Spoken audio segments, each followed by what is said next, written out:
we're resilient, and we're powerful. Otherwise, we wouldn't be here witnessing this. Today is a day of celebration. Our new cultural and administration building was developed by our students, community members. This weekend we had our grand opening. It spanned over 4 days.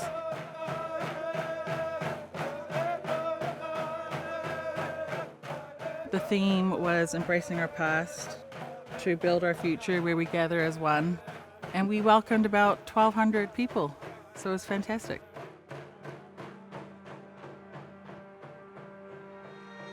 It's the second phase of our demolition of the Lower Post residential school.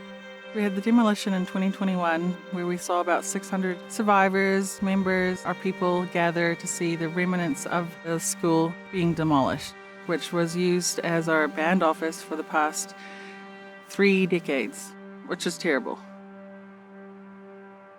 You know, I'm 37 years old, and the Lower Post Residential School was here my whole life. I have family members that I would go by the building and they would be sitting outside it, crying. And I never knew why. As a child, I didn't understand, but now that I'm older and knowing what actually happened there, it hurts to know that I seen it, I've witnessed it.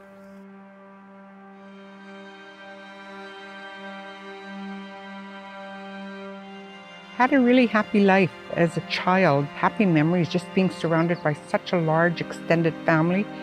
Many cousins, uncles and aunties. And just feeling loved and surrounded by people that I knew. And then when I was 7.5, I got taken into the Lower Post Residential School. I was a 5-year-old, 6-year-old child when they took me away and brought me here. That's 500 miles from my home community. And so I was here for 10 months out of the year. You could imagine the young people that went to residential school didn't see their parents for the whole year. That itself is very hard for young people. It was white supremacy, really to bring us, and in their mind they thought we were just uneducated, savage people living on the land. We were told we're stupid. You wake up and you're just like, you hate yourself. And I used to sit there and I used to, say, Lord, why you punish me? What have I ever done? Why was I made brown? That's how I thought. I was 155 in the system. My sister was 163. And even to this day, the numbers are memorized. That's how ingrained they are. So when I look at the people that I meet that are survivors, the numbers come right away. You spoke your language, they punish you. But how else are you going to communicate and you don't understand? And that's how they give you rules and regulations and make you change your clothes to tunic and cut your hair. They drugged me up 2 stories to my room. Then they beat the heck out of me. Just because I was speaking my language. I try to be good just so that I don't get strapped. But a lot of other kids were hit with ruler. They get hit on the head, on their hands. I was sexually abused and I ignored it forever, and I didn't really want to talk about it, and I was scared of it. I was guilty about it. I was ashamed about it. You put your full trust into that person because he's an adult. You're 6 years old. And then they're doing stuff to you, to not just me, but other kids. Like every night you hear crying, every night. You'd have kids sleeping under their beds so they don't get picked. Shame and the blame is placed upon you because, you thought you were doing wrong and you weren't. You were just being a child. When I used to work down here and I'd see that building, it was almost like this, I don't know, like a heavy, like somebody sitting on your chest almost, and you just gotta go. And then you're like, okay, you're okay, we would just go. And I shut down and just go.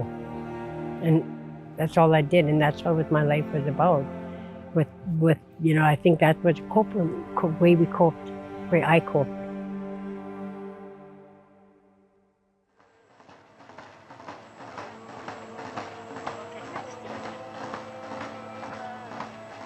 My entire life, all I've known is like they wanted that building gone.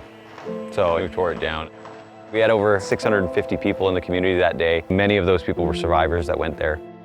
The one thing of that day that I will never forget is when the excavator crunched the front doors down and said, nobody will ever have to go in here. And it was the cry that I'll never forget. The cry of the survivors. It's something I'll hear for the rest of my life. It was a cry of joy. And all of us survivors that came back, we just cheered and yelled. And then we lined up to burn a piece of wood that represented the old school with sayings, with whatever. So what I did was I wrote my residential school number down and I burnt it in the fire. Other people had sayings or a person's name that they wanted to just get rid of that memory. It was like a lot of emotions, like happy because it was down, but like there was a whole bunch of things that happened in it. So sad. I was thinking about my daughter, right? That, it's a generation that from here on out, she never has to see what that horrible place was. She'll grow up to be a young woman and just have to hear stories of what used to be there and not actually have to physically look at it. With the school gone, hopefully now we can maybe heal because we don't have to come down here and see it all the time and be reminded.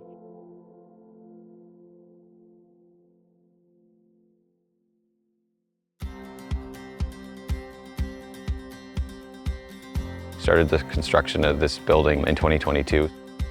It's a change that needed to happen 30 years ago, but it's finally here in 2024 that it's finally happening. It's a new narrative. I'm very joyful and happy that it was constructed. It's a future for language and culture and teaching and training and bringing back that culture and language to the children and the youth. It's something our children deserve. It's something our elders deserve to see the next generation enjoying it. It's a gathering place. Our children have a space to learn, to play. Our elders can relax and we can have our art up. We're not in the same space where awful things have happened. It's a new space where we can create new memories and develop a better future together collectively. It's ours. It's really amazing. Never had anything like it. Yeah, this is a pretty cool building made out of wood. It looks like it's all handmade. I like it. Yeah, this is a different kind of place. This place helps people. It's not just for the community of Lower Post, it's for our brothers and sisters close and far.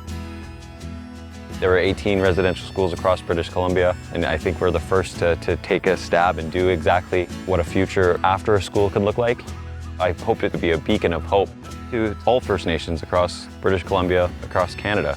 The grand opening, it is fantastic. They're selling their arts and crafts. The meals are fantastic. To meet people from different communities, hear stories. Now we don't have to enjoy playing hand games. be afraid anymore. It's fun when you can move around, show you could do it. No one to judge us It's just all about having fun. or tell us who we are. Everybody works together here.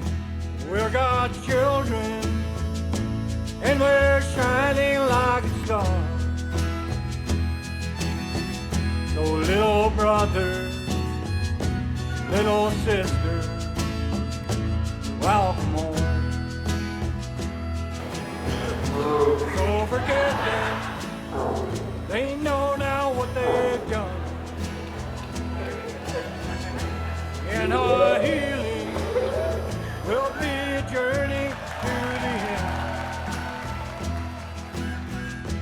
In her love will conquer all. This represents the beginning, cleansing. So let us follow. I have nothing but gratitude. Oh, God's Spirit, take us home.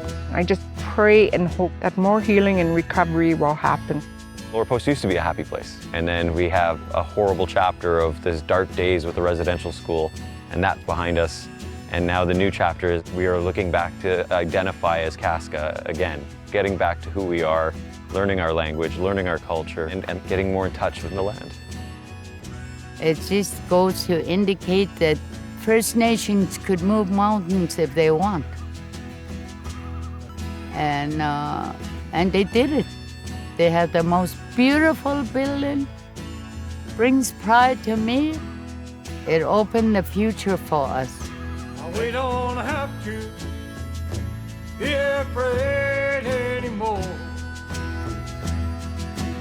All my brothers and my sisters will come home.